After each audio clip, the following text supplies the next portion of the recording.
Yeah first నేను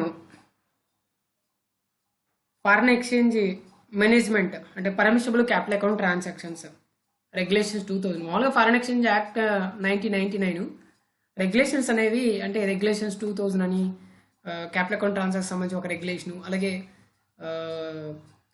acquisition of immovable property in out side India దానికి సంబంధించి ఒక రెగ్యులేషను అలాగే ఇన్ ఇండియా అయితే acquisition of immovable property in India అయితే దానికి ఒక రెగ్యులేషన్ అలా డిఫరెంట్ రెగ్యులేషన్స్ అనేవి ఉంటాయి కానీ యాక్ట్ మాత్రం 99 ఫారెన్ ఎక్స్చేంజ్ ఫెమా యాక్ట్ 1999 అయితే ఇప్పుడు నేను చెప్పేది ఏంటంటే foreign exchange management permissible capital account transactions regulations 2000 ఒకసారి ఫస్ట్ అసలు కంటెంట్ ఏముందనేది నేను చెప్తాను తర్వాత చూపిస్తాను ఒకసారి అసలు ఏంటి అంటే ఎలక్టివ్ పేపర్ కాబట్టి ఫస్ట్ అంటే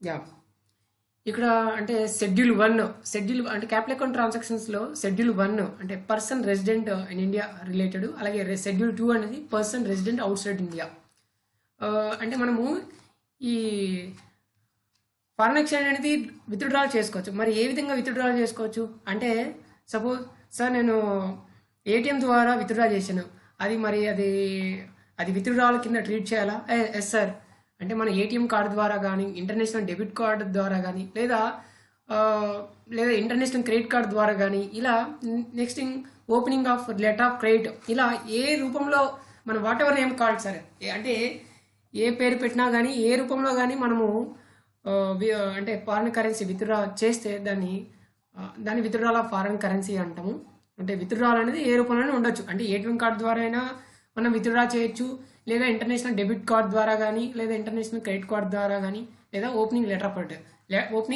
opening of letter of credit so ఇది అనేది విత్డ్రాల్ ఆఫ్ ఫారెన్ కరెన్సీ అవునా right next sir transferable development rights అంటే సార్ ఇప్పుడు మామూలుగా అంటే సెంట్రల్ గవర్నమెంట్ కానీ స్టేట్ గవర్నమెంట్ కానీ సెంట్రల్ గవర్నమెంట్ స్టేట్ గవర్నమెంట్ ఎవరు ఇండియాలో ఇండియా యొక్క సెంట్రల్ గవర్నమెంట్ అలాగే స్టేట్ గవర్నమెంట్ అంటే పబ్లిక్ పర్పస్ కోసం ఏదైనా ల్యాండ్ కింద ఎక్వైర్ చేస్తే ఆ ల్యాండ్ ఎక్వైర్ చేసినందుకు ఏదైనా సర్టిఫికేట్ ఇస్తే దాన్ని ట్రాన్స్ఫరబుల్ డెవలప్మెంట్ రైట్స్ అంటారు వాటి ఏమంటారంటే ట్రాన్స్ఫరబుల్ డెవలప్మెంట్ రైట్స్ అంటారు సార్ ఓకే రైట్ అంటే విత్ మానిటరీ కన్సిడరేషన్ ఇవ్వకుండా ఇప్పుడు ల్యాండ్ ఎక్వైర్ చేసినప్పుడు మానిటరీ కన్సిడరేషన్ ఇవ్వాలి కదా సో మానిటరీ కన్సిడరేషన్ ఇవ్వకుండా instead of monetary consideration government central government కావచ్చు స్టేట్ గవర్నమెంట్ కావచ్చు వాళ్ళ సర్టిఫికేట్స్ అనేవి ఇష్యూ చేస్తారు అదనేది transferable development rights okay right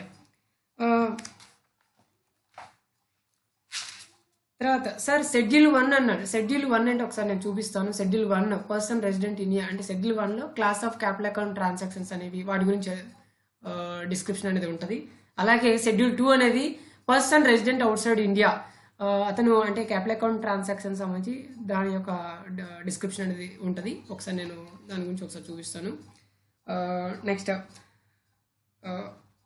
ఒకసారి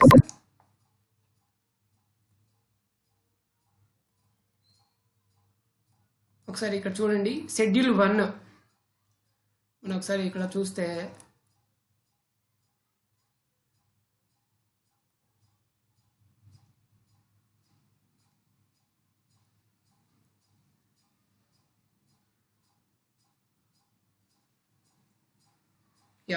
schedule 1 classes of capital account transactions of persons resident in India PRI so investment by a PRI person resident in India in foreign securities అంటే మనం foreign సెక్యూరిటీస్లో invest చేయొచ్చు అలాగే foreign currency loans ఇండియాలో right చేయొచ్చు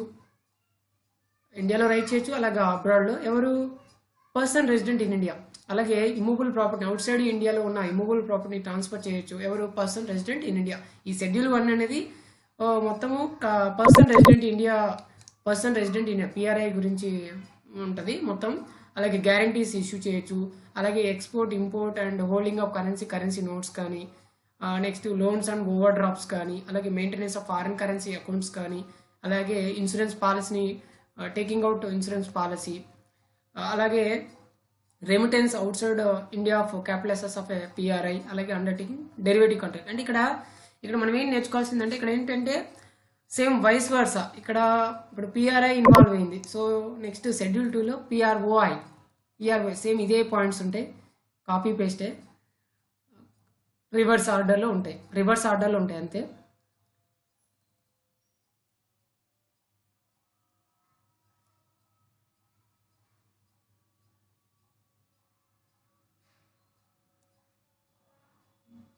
yeah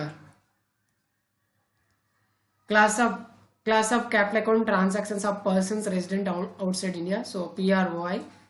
So PROI same investment in India by a PROI, that is to say issue of security by a body corporate. ఏదైనా company issue చేసిన సెక్యూరిటీస్ని subscribe చేయొచ్చు PROI. అలాగే next అంటే ఫర్మ్లో కానీ పార్ట్నర్షిప్ ఫర్మ్లో కానీ ప్రొపర్టీషిప్ ఫర్మ్లో కానీ పార్ట్నర్షిప్ ఫర్మ్లో కానీ అలాగే అసోసియేషన్ ఆఫ్ పర్సన్స్లో కానీ అంటే కాంట్రిబ్యూషన్ చేయొచ్చు ఏదన్నా. అలాగే నెక్స్ట్ ఇమూవబుల్ ప్రాపర్టీ కానీ అంటే అక్వైర్ చేయడం కానీ వాటిని ట్రాన్స్ఫర్ చేయడం కానీ అంటే ఇండియాలో పిఆర్ఓ అలా గ్యారంటీ ఇవ్వచ్చు. అలాగే import and export of currency related, అలాగే డిపాజిట్ చేయొచ్చు. Next foreign currency accounts related, అలాగే remittance outside India of capital assets in India. Next undertaking derivative contract same అంటే షెడ్యూల్ 1కి షెడ్యూల్ 2కి షెడ్యూల్ 1కి రివర్స్ ఆర్డర్లో ఉంటాయి ఈ ఐటమ్స్ అన్నీ. ఓకే, తర్వాత మనకి ఈ పిఆర్ఓఐ అంటే పిఆర్ఓఐ కొన్నిటికి ఇన్వెస్ట్ చేయకూడదు. ఏంటంటే చిట్ ఫండ్లో కానీ అలాగే నిధి కంపెనీలో కానీ అగ్రికల్చరల్ ఆర్ ప్లాంటేషన్ యాక్టివిటీస్లో కానీ అలాగే రియల్ ఎస్టేట్ బిజినెస్లో కానీ నెక్స్ట్ ట్రాన్స్ఫరబుల్ డెవలప్మెంట్ రైట్స్ అంటే ట్రేడింగ్లో కానీ చేయకూడదు పిఆర్ఓఐ. నెక్స్ట్ అంటే చిట్ ఫండ్స్లో సబ్స్క్రైబ్ చేయొచ్చు. ఎవరంటే నాన్ రెసిడెంట్ ఇండియన్ సబ్స్క్రైబ్ చేయొచ్చు త్రూ నార్మల్ బ్యాంకింగ్ ఛానల్స్ ద్వారా. అలాగే నాన్ రీపాట్రియేషన్ అనేది ఉండదు వాళ్ళకి, ఆ సిచ్యువేషన్ మాత్రం చిట్ ఫండ్స్లో ఇన్వెస్ట్ చేయొచ్చు, కానీ మిగతా సిచ్యువేషన్ చిట్ ఫండ్స్లో ఇన్వెస్ట్ చేయడానికి కుదరదు. ఓకే, కొన్ని ప్రొహిబిటెడ్ ఏరియాస్ ఇవి. అది ఒకసారి నేను చూపిస్తాను.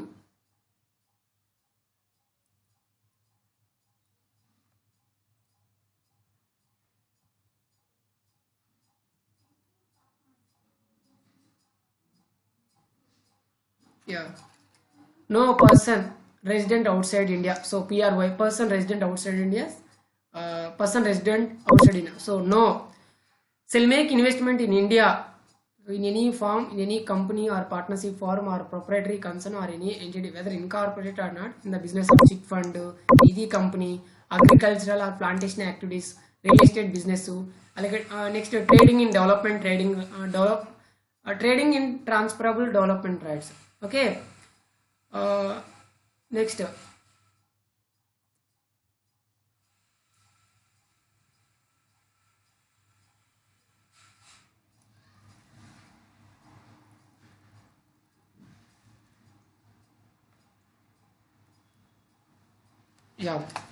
the register of non-resident Indians shall be eligible to subscribe to banking channel non-repatriation basis chit funds without any limit to subject to conditions stipulated by Reserve Bank of India from time to time అనేది మనం నేర్చుకున్నాం. Okay, right.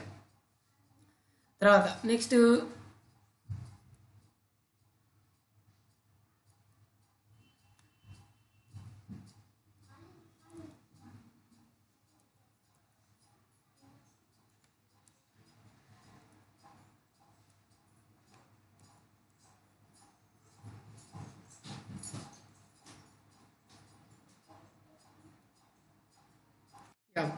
transferable development rights. Transferable development means certificates issued by in respect of land acquired for public purpose either by central government or state government for surrender of land by owner without monetary consideration. So ఇది అనేది transferable development rights.